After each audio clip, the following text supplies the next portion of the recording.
एक राजा बहुत बलवान था, उसने अपने शत्रु पक्ष के राजा का नाश कर दिया। उसका अकेला लड़का था और उसकी मां। अब हर समय शत्रु पक्ष का राजा इस चाल में रहता था कि उस बालक को मार दें तो निष्कंटक अधिकार। और उसकी मां बड़ी भागवत थी, रात दिन भजन करती, भगवान से प्रार्थना करती कि भगवान मेरे बालक की रक्षा करना। और भगवान के जो सिद्ध संत होते हैं भगवत स्वरूप होते हैं। उन्होंने विचार किया, संत के हृदय में एकदम भजन में बैठे थे उसी राज्य में, विचार एकदम आया कि अच्छा भगवान का आदेश है तो लीला करनी पड़ेगी। और लीला का उस समय इंतजार करने लगे। तो जो राजा बलवान था, जिसने शत्रु पक्ष के राजा को मारकर उसके लड़के को मारने को ठाना था, उसकी राजकुमारी थी, उसके स्वयंवर की रचना की जब बात आई, कमंडल उठाया, लंगोटी कस के बांधी कमर में, पहुंच गए दरबार में। और वो परिचित थे तपस्या और उनके भजन से, जे भी देखा तो साष्टांग दंडवत राजा हुए। देखो बाहरी आचरण से कैसे भी नहीं जाना जा सकता महात्मा के स्वरूप को, उनकी लीला को। राजा को मालूम था कि ये बड़े प्रसिद्ध और तपस्वी महात्मा हैं। राजा ने तत्काल अपनी कन्या को बुलाया, प्रणाम करो आप, महाराज आए हैं। राजकन्या बुलाई गई, महात्मा के चरणों में प्रणाम हुआ। महात्मा ने ऐसे देखा नक्सिक तक और कहा, इस लड़की का तो विवाह हम करेंगे, किसी राजकुमार से न कर देना। राजा तो एकदम होश उड़ गए, पर बहुत वो प्रवीण भी थे, राजा बुद्धिमान थे। तो उनका महाराज ब्याह तो आपसे ही कर देंगे, आप जैसा सुयोग्य वर कहां मिलेगा। 80 वर्ष की अवस्था, शरीर में झुर्रियां पड़ रही हैं, दूल्हा की पोशाक मात्र में लंगोटी, धन संपत्ति मात्र में लौकी का कमंडल, आप जैसा दूल्हा कहां मिलेगा। कुछ शर्त हैं, उनका आप पालन कर दो। गए अपने तिजोरी से इतने बड़े बड़े मोती 2 लाए। बोले ये हमारे पूर्वजों के द्वारा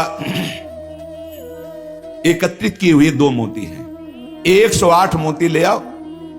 पहली शर्त, राजकुमारी का ब्याह आपके साथ। देख रहे थे, हालत देख रहे थे। महात्मा ने कहा हाँ हाँ 108 क्या होते, ले आएंगे। बोले मोती देख लो। बोले लाओ, जब साथ रहेंगे तो उसी नाप के ले आएंगे। राजा ने सोचा इनको, और बोले महाराज लगन के पहले, क्योंकि लगन निकल गई तो फिर बात कैसे बनेगी, तुम चिंता मत, तुम्हारे कुल की प्रथा पूरी करूंगा और कन्या से विवाह करूंगा। पर एक बात ध्यान रखना, अगर विलंब हो जाए तो किसी के साथ पाणिक ग्रहण नहीं कर देना, नहीं तो जो आज्ञा। दूसरे से ब्याह की सोचना भी मत। अब राजा ने कहा जैसी आज्ञा। उन्होंने सोचा महात्मा मोती लेके जाएंगे, 2-4-6 दिन घूमेंगे, निराश होकर वापस आ जाएंगे। उनको क्या पता था कि जो भगवान के दास होते बड़े जिद्दी स्वभाव के होते हैं। अब वो ऊंचे दर्जे के सिद्ध महात्मा हाथ में मोती लिए हुए पहुंचे। विचार किया कि यार मोती किससे मांगूं, किससे खोजूं, कहां जाऊं। तो उनका समुद्र को रत्न गर्भा कहा गया, समस्त रत्न है, रत्नाकर, सब रत्न उसमें विराजमान। समुद्र से सीधे मांग लेते हैं चल के। गए, ध्यान आया कि 3 दिन तक भगवान राम जो है उपवास करके बैठे रहे, नहीं आया तो हम तो 30 दिन बैठे रहेंगे तो नहीं आएगा, क्या करें। तो लौकी का कमंडल था, कमंडल उठाया, उलीचने लगे। 1 दिन 2 दिन 3 दिन लगातार, और खूब नाम जप भगवान का, और हर कमंडल में नाम जप करके, मंत्र जप करके जल उलीचने लगे। नाम का प्रभाव समुद्र के हृदय में जलन पैदा हो गई। समुद्र एक साधारण पुरुष के रूप में पीछे से आवाज की, बाबा ये क्या कर रहे हो। समुद्र को खाली कर रहे हैं, और क्या कर रहे हैं। बोले तुम्हारे लौकी के कमंडल से समुद्र खाली हो जाएगा। बोले मजाक करो मत करो, एक महात्मा ने चुल्लू में पी गए थे, अगस्त जी चुल्लू में पी गए थे, ज्यादा हमको चैलेंज मत करो। समुद्र डरा। बोले उलीच काहे के ले रहे हो, तुम हमें बता सकते हो। बोले सुना है रत्नाकर है, बड़े बड़े रत्न है समुद्र में, हमें 108 मोती चाहिए। बोले अगर मोती मिल जाए तो समुद्र उलीचना बंद करो, काहे को मेहनत करेंगे हम। बोले वो तो हम दे रहे हैं तुम्हें, दिखाओ मोती। मोती निकाले हुए से ढेर सारे मोती, एक लहर आई, नाप नाप के 110, क्योंकि 2 वो और 108 झोली में डाले। समुद्र ने कहा और भर लो। बोले मकिंचन महात्मा है, हमें नहीं चाहिए, ये दुल्हन लेने के लिए शर्त है, इसलिए हमने इनको लिया है और जा रहे हैं।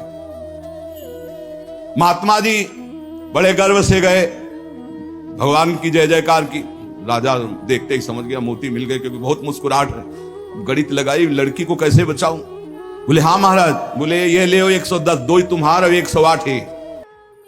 बोले महाराज जी आपसे कहा था कि कुछ शर्तें हैं, एक तो पूरी हो गई, दूसरी एक कि हमारे शत्रु पक्ष के राजा का वध तो मैंने कर दिया, उसका एक लड़का है, उसकी खोपड़ी तुम हमें ले आओ। महात्मा जी ने विचार किया कि सारा खेल भगवान के इशारे से तो उसी की रक्षा के लिए हो रहा है। भगवान ज्ञान समुद्र है। बोले अवश्य उसकी खोपड़ी लाके देता हूं अभी। उसका जो कुमार है उसको हर समय मंदिर में बैठाल करके खूब कीर्तन भजन करवाती उसकी मां, क्योंकि उसको पता था भगवान ही समस्त मंगलों का विधान करने वाले हैं। अब महात्मा जी उसके राज्य में गए। जे ही राजमाता ने देखा दरबार में संत आए, प्रणाम किया, महल में ले गई, बढ़िया उनको भोग पवाया और कहा प्रभु आज्ञा कीजिए, कैसे आगमन हुआ? स्वाभाविक दर्शन या कोई आदेश पालन? आदेश पालन नहीं, तुम्हारे लड़के की खोपड़ी ले जानी, तुम्हारे जो दुश्मन राजा है उसने मंगाया है। सहम गई। उनका महाराज मैं तो मां हूं, मैं तो काट नहीं सकती, आप साधु हो, आप काट के ले जाओ। ये लड़का मैंने आपको दिया। कहा जब दिया तो काट के ले जाने की क्या जरूरत है? पूरा ले जाएंगे हम, काट के ले जाने की जरूरत क्या है? बोले महाराज पूरा राज्यभार आगामी राजा यही है, और आज तक मैंने भगवान की आराधना की अपने पुत्र की रक्षा के लिए। संत और भगवान में मैं कभी भेद नहीं देखती, इसलिए आपकी वस्तु आपको समर्पित है, चाहे वहां मार देना, मरवा डालना या जैसी आपकी रुचि हो। इतनी बड़ी संत पर श्रद्धा। वो मुस्कुरा कर बोले जब हमें दे दिया तो तुम हमें उपदेश मत दो, मुझे क्या करना है पता है। महात्मा जी गए, बोले राजा तुम सर मांग रहे थे, हम पूरा लड़का ले आए, पर ध्यान रहे एक भी बाल बांका नहीं होगा, पहले भावरे फिरेंगी, इसके बाद तुम्हें जो मनावे सो कर देना। राजा ने बहुत खुश हुआ, बोले बंदी नहीं, बिल्कुल ऐसे ही राजकुमार की तरह बैठा लो, हमारा ब्याह हो जाएगा, हम दुल्हन लेके चले जाएंगे, फिर तुम्हारा जैसा मनावे वैसा करो। राजा राजी हो गया, सिंहासन पड़ा, राजकुमार की तरह बैठा, दुल्हन सजा, तो सब शर्त पूरी हो गई थी। वर पक्ष की जहां बैठक वहां बैठे महात्मा जी, वही जनाती वही बराती, उनके कौन कोई तो था ही नहीं। महात्मा जी विवाह मंडप के नीचे बैठे हैं, आचार्य आए, पूरा दूल्हा भेष सजाया गया महात्मा जी का, लंगोटी में, केवल लंगोटी कमंडल, संत की लीला। कन्या आई, महात्मा ने कहा रुको, एक बार देखा तुम्हारे योग्य नहीं, हे राजा ये तुम्हारी लड़की हमारे योग्य नहीं। तो महाराज आप ही बोले थे, अब मतलब आप बेइज्जती तो मत करो, बिल्कुल भावरे पड़ने वाली। लड़के की तरफ देखा, हे यहां खड़े हो बगल में, ये योग्य है तुम्हारी लड़की की एक, चुप ब्याह कर इसके साथ। तुरंत अपने तपोबल से उस लड़के का ब्याह कराया। बोले सौभाग्य, जाओ। मां ने आराधना किस बात की थी कि दुश्मन राजा कहीं हमारे पुत्र को ना मार दे, और ये आदेश भगवान ने संत को दिया, तो इतनी बड़ी लीला संत ने रची। और उस राजा से कहा होश में तुम्हारी बेटी का सुहाग है, पूरी सुरक्षा उस राज्य की भी तुम्हें करनी, और अगर हमें सुनाई दिया किसी भी तरह का विरोध। महाराज कभी कभी भगवान की आज्ञा से संतजन कुछ ऐसी लीलाएं करते हैं जिन लीलाओं को बाहरी आचरणों से आप जान ही नहीं सकते कि मामला क्या है। तो कह रहे हैं कि बाहरी जो लीला है वो तो कोई नाटक का पात्र भी कर सकता है, लेकिन संतों की लीलाओं को बिना भगवत प्राप्त कोई जान नहीं सकता है। हमारे ग्वारिया बाबा वृंदावन के सेवा कुंज गली से मस्ती से में चले आ रहे हैं, यार की मस्ती में, सामने से कुछ बंगाल से एक परिवार आए हुए थे दर्शन करने, उनके साथ लड़की को देखा, 70 वर्ष के होंगे बाबा, ग्वारिया बाबा, बिरज गए, बोले नहीं हम इससे ब्याह करेंगे। अरे बंगाली बोले कैसे करोगे तुम ब्याह, बेटी हमारी, हम ऐसे बोले नहीं। अब तो आवाज हुई तो सब ब्रजवासी इकट्ठा हुए, ब्रजवासी हंसने लगे क्योंकि जानते थे बाबा सिद्ध है और बालवत उनका व्यवहार। बोले लेंगे, दुल्हन लेंगे, इसी के साथ विवाह करेंगे। बंगाली ने कहा तुम चीता में भरो, जहां भरो, हम अपनी बेटी का ब्याह तुमसे, तो बोले नहीं करेंगे। झगड़ा शुरू। ब्रजवासी बंगाली से बोले भैया तुम नहीं जानते, ये सिद्ध महापुरुष है, एक बार हां कर दे, नहीं ये जल जाएगा बाबा। बोले अगर कुछ भी हो तो हम लोग हैं, तुम चिंता मत करो, एक बार हाँ कर दो। उनको समझाया, अलग ले जाए। बोले बाबा ब्याह के लिए तैयार है। बोले तैयारी की जाए। वो तो घबरा रहा है। ब्रजवासियों का बाबा पूरी तैयारी है, बस तुम अपनी तैयारी कर लो दूल्हा बनने की। यार नहीं इच्छा तुम्हारी? नहीं। बोले हमारे यार की इच्छा नहीं। चल, संतों की बाहरी लीलाएं ऐसी, जो सिद्ध पुरुष होते हैं उनको लोक व्यवहार की, क्योंकि वो सबको भगवत स्वरूप देकर एक आनंद लीला उनकी चलती रहती है। तो कह रहे कि नाटक करना गंभीरता का, ये सब ये तो नाटक पात्रों में हो सकता है, लेकिन भगवान के संतों की अभिनय की बुद्धि नहीं होती, वो स्वाभाविक भगवत प्रेरित लीलाएं उनकी होती रहती। बोले मिताहार, आधा किलो देसी घी, किलो 1.5 किलो रबड़ी, आधा किलो 1 किलो दाल सब्जी, ऐसी रोटी बीता से ना पी जाए। जब कोई देखे, है चल उधर देख, और प्रसाद पाए। संतों की तो लीलाएं जान नहीं सकते। 10 ग्राम संख्या एक बीजा में मर जाए। जो भगवत प्राप्त महापुरुष हैं उनकी अलग अलग लीलाएं होती हैं। इसलिए कह रहे जो सिद्ध पुरुष है उनको बाहरी आचरण, अगर वास्तविकता आपको देखनी साधुता की तो मुमुक्षता में देखिए, या जो साधक तन्मयता पूर्वक भजन में लगे उनको देखिए। सिद्ध पुरुषों से आप पहचान नहीं सकते कि किस कोटि के महापुरुष है। संत आंतरिक क्षमता से युक्त होते हैं। क्या भक्ति से ऐसी ऊंचाई प्राप्त होती? ज्ञान से और भक्ति से, दोनों से ऊंचाई प्राप्त होती है। या कोई ज्ञान मार्ग का उत्तम पथिक या भक्ति मार्ग का उत्तम पथिक। अज्ञानी पुरुष तो प्राप्त समझ ही नहीं सकता संत महापुरुषों की चेष्टाओं को। तो क्या अपने को सबसे श्रेष्ठ समझते हैं संत? नहीं नहीं नहीं, सबको अपने से श्रेष्ठ समझते हैं भक्ति के संत, और सबको आत्मस्वरूप समझते हैं ज्ञानी संत। अपने से सबसे श्रेष्ठ समझते हैं भक्त सिद्ध संत। सो अनन्य गति जाके असमति न डरे हनुमंत, मैं सेवक सचराचर रूप स्वामी भगवंत। मैं सेवक हूं, चराचर जगत मेरे भगवान का स्वरूप है, ये सिद्ध भक्त का। और जो ज्ञानी होता है वो सर्वम खलविदम ब्रह्म, वो ब्रह्म स्वरूप अपने आत्मस्वरूप का अनुभव करके नानात्व का विस्मरण कर देता है। भक्त समस्त विश्व के लिए भजन करता है। देखो, साधक अपने लिए भजन करता है, सिद्ध किसके लिए भजन करता है? विश्व के लिए। सिद्ध पुरुष का तन मन और भजन, ये प्रत्येक चेष्टाएं जगत मंगल के लिए होती, उनका अपने लिए कुछ नहीं होता। जैसे साधक परेशान रहता, मेरा कल्याण हो जाए, उसके लिए भजन साधन कर। सिद्ध पुरुष का नहीं, उसकी सारी भजन साधन की चेष्टाएं, सब जितना दिनचर्या है वो जगत मंगल के लिए होता है। सब पूरे संसार को देते रहते, तुम्हारा मंगल हो, तुम्हारा कल्याण हो। उनके पास कोई चीज नहीं रहती, कोई चीज नहीं, सब पर भगवान का अधिकार, सब भगवत स्वरूप जगत, इसलिए अपना कुछ नहीं। बड़ा ऊंचा भाव होता है भक्त का, जो सिद्ध महापुरुष होता है। जब तक देखो संतों की चेष्टाओं को नहीं जान पाओगे, उनका जो भाव होता है बड़ा विचित्र होता है। एक नाव में बहुत से लोग बैठे हुए थे, संत भगवान भी बैठे हुए थे, आराम से नाव चली जा रही थी, सब इधर उधर की बातें कर रहे थे। संत तो एक उन्मत्त अवस्था में। नाविक ने कहा, सावधान, नाव भंवर में फंस रही है, अब डूबने वाली है। संत भगवान का कमंडल था, फौरन ढक्कन हटाया और भर भर करके नदी से पानी नाव में डालने लगे। अरे वो ये क्या कर रहे हो? किसी के नहीं सुन रहे थे, 10-12 कमंडल तो डाल ही चुके थे। इतने में नाविक ने कहा, भगवान की कृपा से नाव भंवर से निकल गई, बचने का संकेत है। जो कमंडल से डाला था बाहर फेंकने लगे। सबने पक्का समझ लिया, जब डूबने वाली थी तो नदी से पानी डाल रहे थे, और जब बचने वाली है तो नाव से बाहर डाल रहे थे। पागल दिमाग के हैं, लेकिन वो नाविक बहुत से संतों को पार किए थे। तुम मत करना ऐसा, ये सिद्ध पुरुषों की बात कह रहे हैं। हाँ, जो कि हम भी सिद्ध ही दिखाने के लिए ऐसा कुछ करें तो पिट जाओगे। वहां सिद्धों की एक अलग भागवतिक महिमा भी होती है। बाहर गए तो सब चले गए थे, उसके बाद साष्टांग प्रणाम किया। नाविक ने कहा, महाराज जी इतना तो आप कृपा करके बता ही दीजिए, क्योंकि मैं प्रायः संतों को यहां से पार करता रहता हूं, तो संत कृपा हम पर है।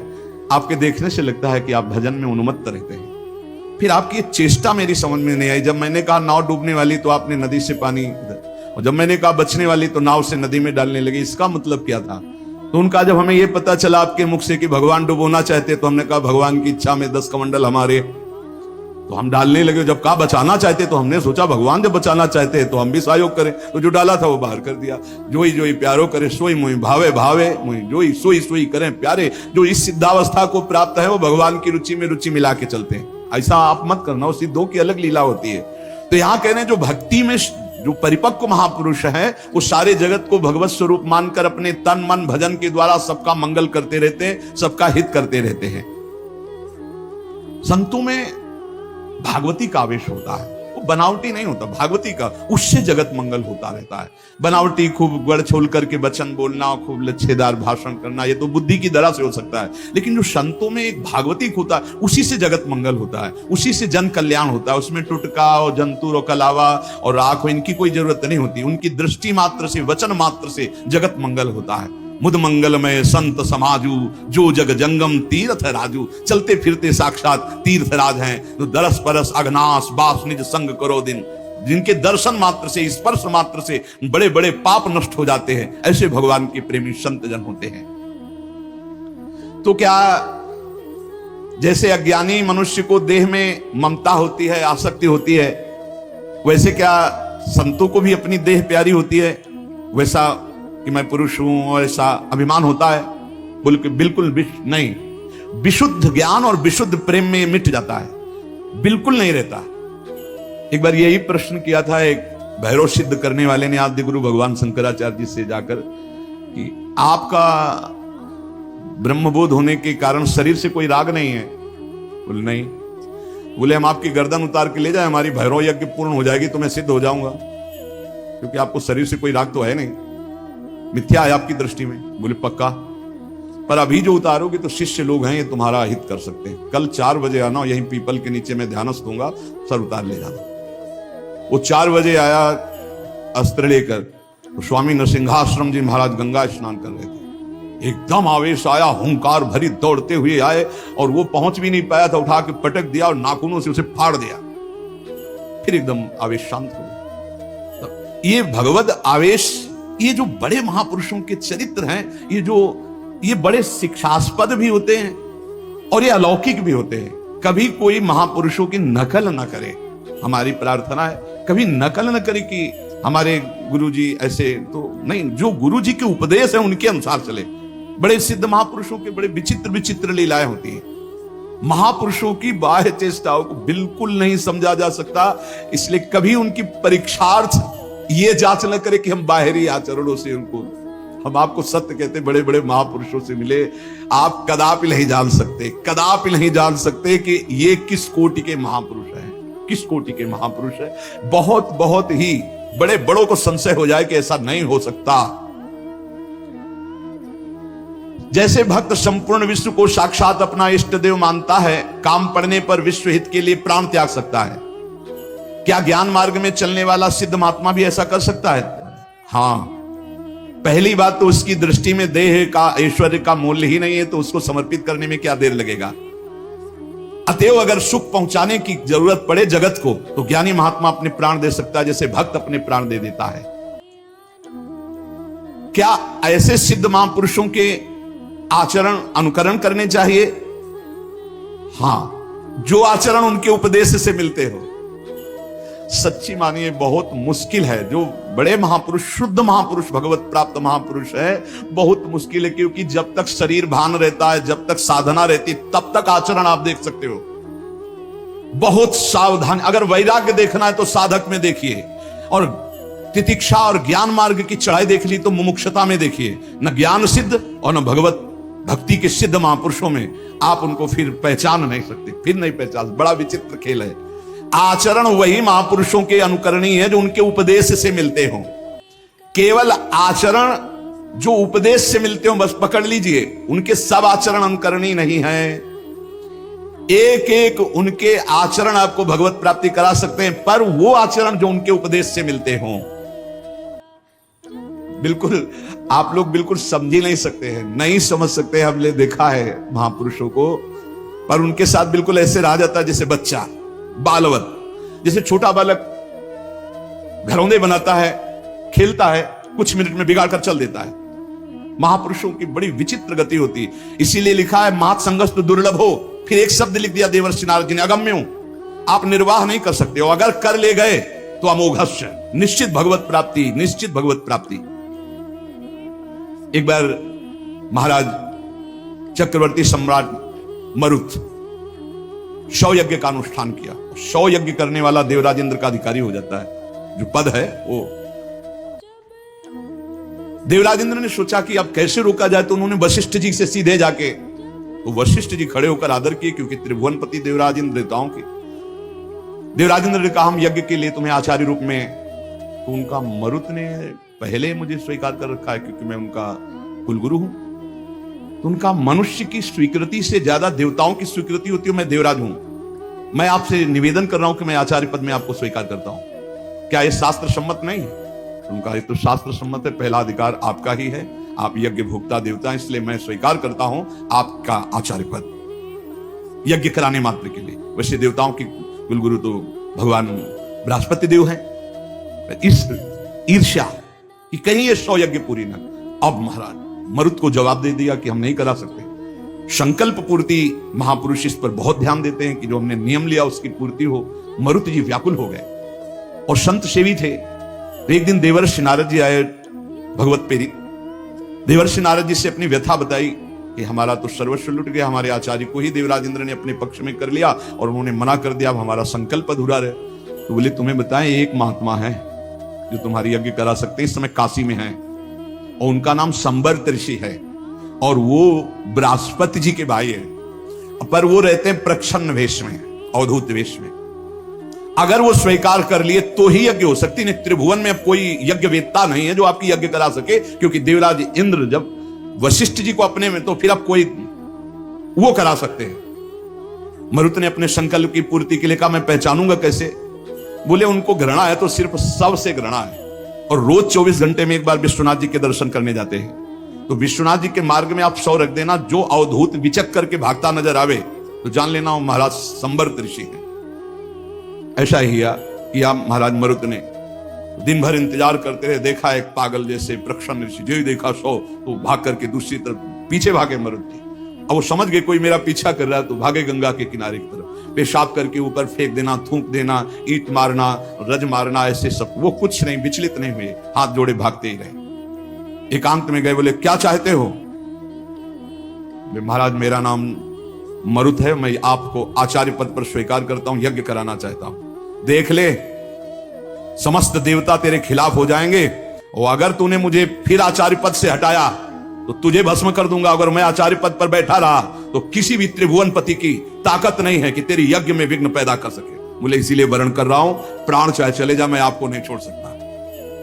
संवर्त ऋषि आचार्य रूप से जब यज्ञ के लिए बैठे तो अग्नि देवता आए, उन्होंने कहा हम आहुति स्वीकार नहीं करेंगे, बंद कर दे, मरुत यज्ञ को बंद कर दे। तो संवर्त ऋषि ने कहा तुम मेरे मंत्र से आवाहन करने पर स्वीकार करोगे, अगर नहीं स्वीकार करोगे तो मैं मंत्र के द्वारा तुम्हें भस्म कर दूंगा।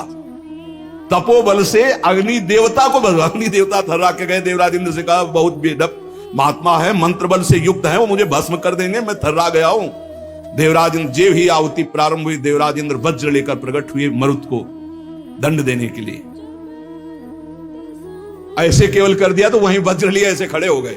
बोले जब तक यज्ञ होगी ऐसे खड़े रहोगे और जो आहुति दोगे हर देवता स्वीकार करे। बोले हर आहुति स्वीकार करेंगे, ऐसे कब तक वज्र लिए खड़े रहेंगे, आप कृपा करो। तो जो भजन में डूबे हुए अवधूत कोटि के महापुरुष में बड़ी अपार सामर्थ्य होती है, पर इनके बाहरी व्यवहार, बाहरी आचार ऐसे होते हैं कि जाना नहीं जा सकता। बाहरी व्यवहार, बाहरी आचरण संभाल संभाल करके साधक करता है, चाहे ज्ञान मार्ग का हो चाहे भक्ति मार्ग का हो। और जो भगवत प्राप्त महापुरुष हो गए अब उनको कोई फर्क नहीं। इसलिए श्रीमद् सुधानिधि में एक श्लोक लिखा है, कर्माणि श्रुति बोधितानि नितराम कुर्वन्तु कुर्वन्तु मा गूढ़ाश्चर्य रसास्त्रगादि विषयान् गृह्णन्तु मुञ्चन्तु वा कैर्वा भाव रहस्य पारगमति श्री राधिका प्रेयसा। ऐसे उत्तम रहस्यमय भाव में डूबे हुए महापुरुष